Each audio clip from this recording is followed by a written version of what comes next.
Välkomna hit till årets tillkännagivande av Nobelpriset i litteratur. On behalf of the Swedish Academy, I'd like to welcome you all to the announcement of the Nobel Prize laureate in literature for the year 2022. In a few minutes, at 1 o'clock, the permanent secretary of the Academy, Mats Malm, will announce the Nobel Prize laureate for this year.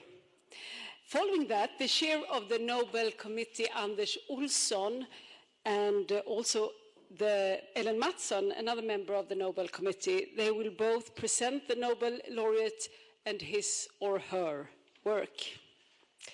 Then your questions will be welcomed. You just raise your hand and I will bring you the microphone.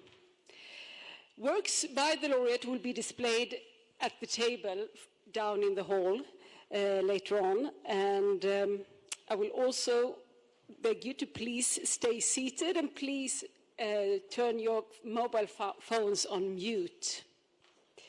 This briefing will be finished at approximately 1:20. Okay, thank you.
Varmt välkomna till detta tillkännagivande. Jag heter Mats Malm och är Svenska Akademins ständiga sekreterare. Akademin har just sammanträtt och kan nu presentera sitt beslut om vem som tilldelas årets Nobelpris i litteratur. Very welcome to the Swedish Academy. My name is Mats Malm and I am the permanent secretary. The Academy has convened and can now announce its decision on the Nobel Prize in Literature. Nobelpriset i litteratur år 2022 tilldelas den franska författaren Annie Ernaux för det mod och den kliniska skärpa varmed hon avtäcker det personliga minnets rötter, främlingskap och kollektiva ramar.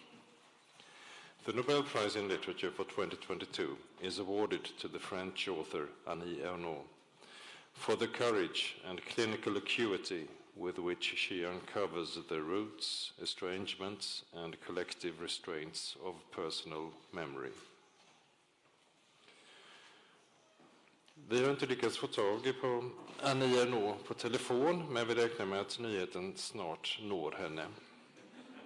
Efter flera år av karantän är planen att Nobelpriset överlämnas i Stockholm igen den 10 december enligt traditionen. We've not been able to reach Annie Ernaux on the phone yet, but we expect her to soon be aware of the news.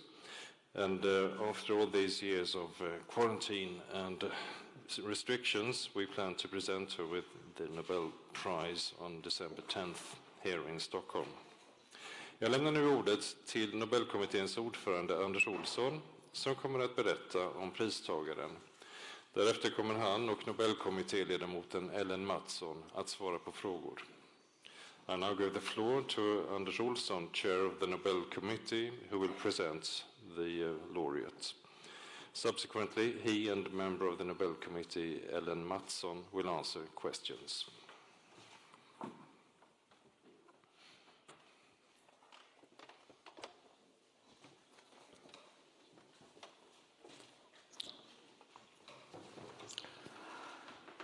Varmt välkomna till denna presskonferens om årets Nobelpristagare i litteratur.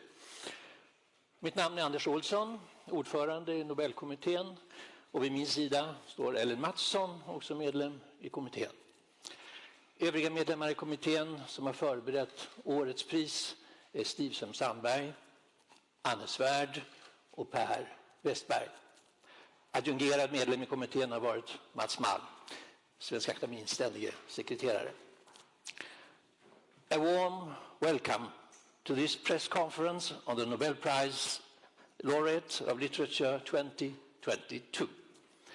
My name is Anders Olsson, chair of the Nobel Committee, and by my side is Ellen Mattsson, also a member of the committee.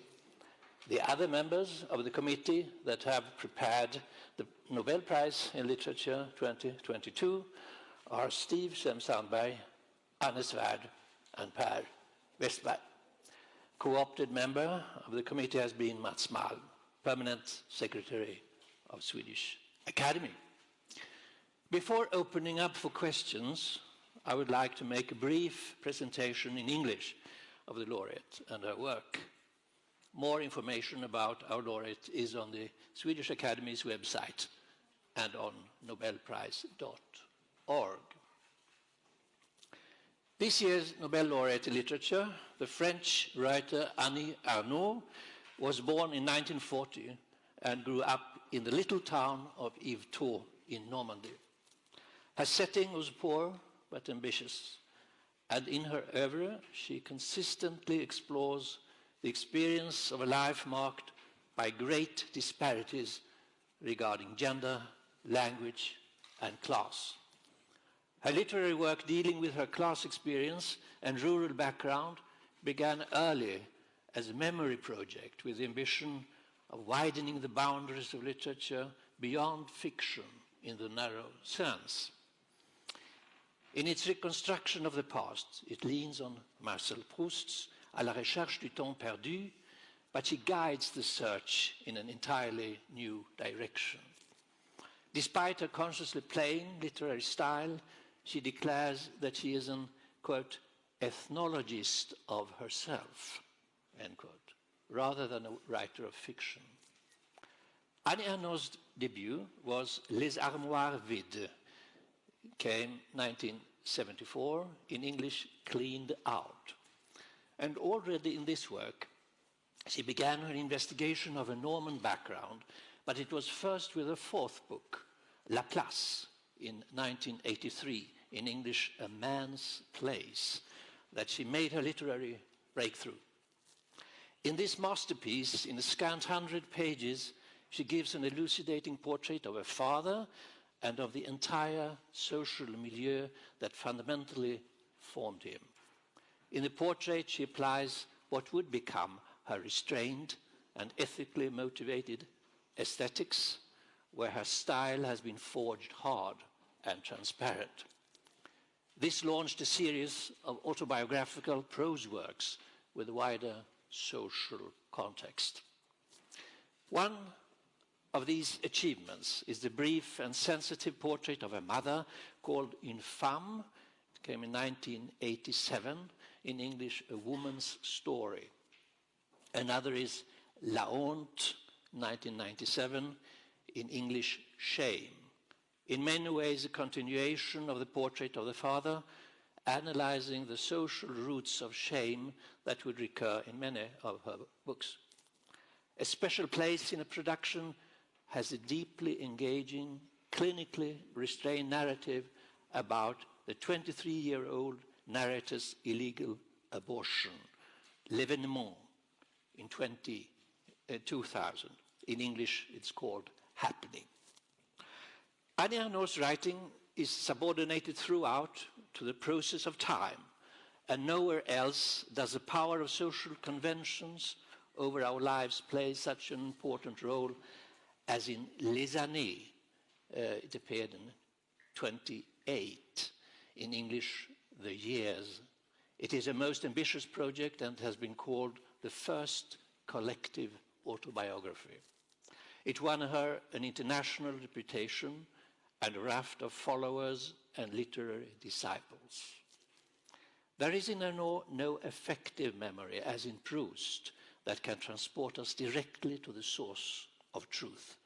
In Les Années, the spontaneous memory of the self is substituted by the third person of collective memory, suggesting what songs are sung, what stories are told, or what trends are ruling at a particular time. And those conventions quickly pass by. In Ernaux, personal and collective memory have merged. In Annie Ernaux's social perspective, the mechanisms of shame have a special force, and in Mémoires de Fille from 2016, in English, A Girl's Story, she uncovers them from another angle. In this work, she confronts her self-image as a young woman at the end of the 1950s, when she loses her virginity at a summer colony in Orne, Normandy. The reactions to her behavior that she contributes to make known have the effect that she is expelled from the community. For half a lifetime, the writer had chosen not to deal with a painful event, but now the time has come. A key passage runs, quote, "When you want to clarify a prevailing truth, this is always missing. The lack of understanding of your experience at the moment when you make your experience." End quote. Therefore, it is very difficult for her to recognize herself as the person that she once was. Annie Ernaux manifestly believes in the liberating force of writing. Her work is uncompromising and written in plain language, scraped clean. And when she with courage and clinical acuity uncovers the contradictions of social experience, describing shame, humiliation, jealousy, or inability to see who you are, she has achieved something admirable and enduring. The floor is now open for questions. Please.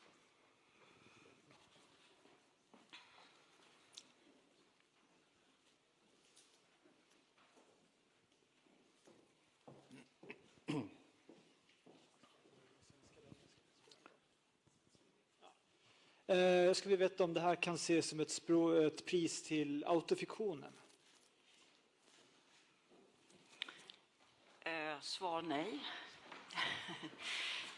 Nej, men det är ett pris till ett författarskap som det alltid är. Autofiktion är också ett ganska problematiskt begrepp. Jag är inte säker på att Annie Ernaux själv skulle välja ett sådant. Det här är ett livsverk som är präglat av ett sökande efter sanning. Ett outtröttligt, skoningslöst sökande efter sanning som handlar en sanning där hon söker i sig själv, om sig själv, men också om sitt förflutna och den värld hon växte upp i. Och jag kan säga så här att i det som kallas för autofiktion så stöter man ofta på efterrationaliseringar och förklaringar, att man på något sätt vill förklara sig själv eller ibland försköna, ibland är det ett element av terapi att skriva om sig själv, men inget av detta finns i Ernaux skrivande. Det är bara ett fullkomligt rakt, naket, så långt det är möjligt, totalt ärligt sökande efter det som hon kan, det man kan kalla för en sanning, att komma så nära denna sanning som möjligt.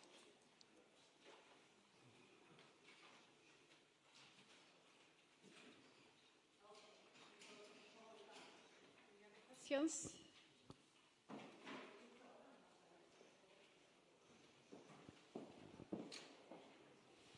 Hello, we're from Nordic Chinese Time.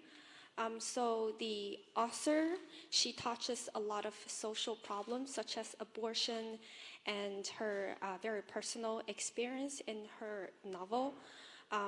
Nowadays, the world is facing a lot of challenges. So I'm just wondering, by giving this award to her, is there any specific message you want to deliver to the whole world?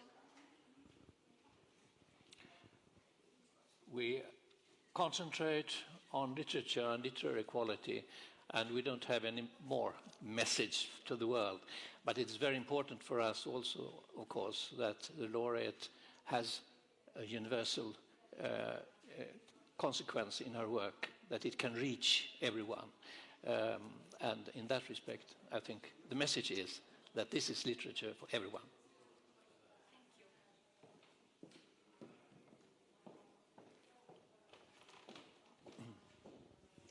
David Keaton from the Associated Press. I'm sure there's lots of editors and readers and publishers around the world that are looking here today and thinking, still a European.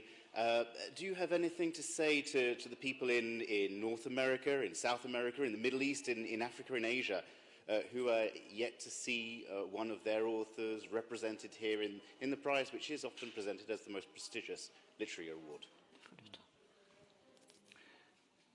We have many different criteria, and you cannot satisfy all of them. We can only be sure that what we strive for, that is literary quality. Every year you have to satisfy that criterion.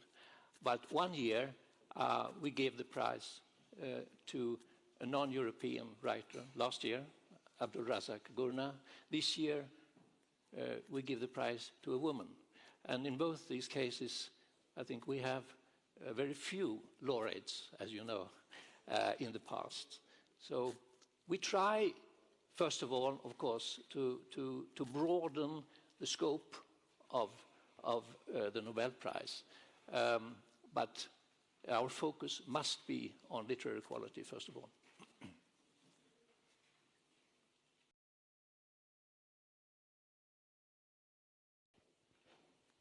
Any other questions?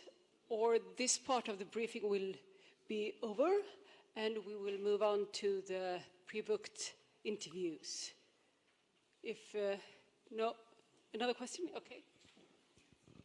Hi, I'm Ming Xiao, also from Nordic Chinese Time. I would like to know why they're all committed members of the jury are unanimous in awarding the Nobel Prize for the literature to this work. I'm sorry, I didn't quite hear what you said. I'm sorry. Can you repeat the question?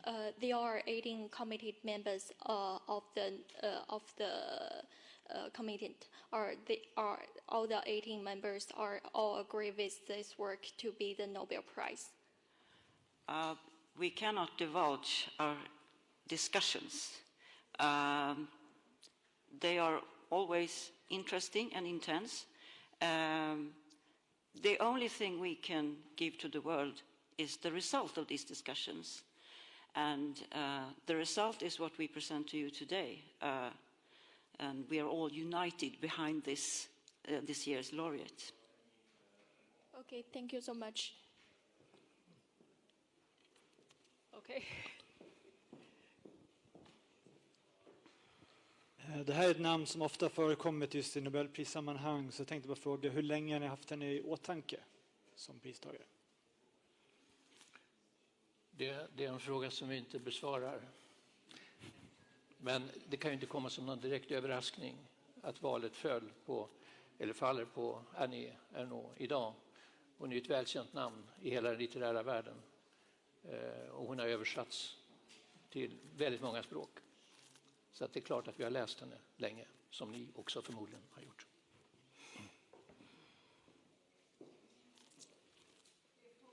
Any other questions?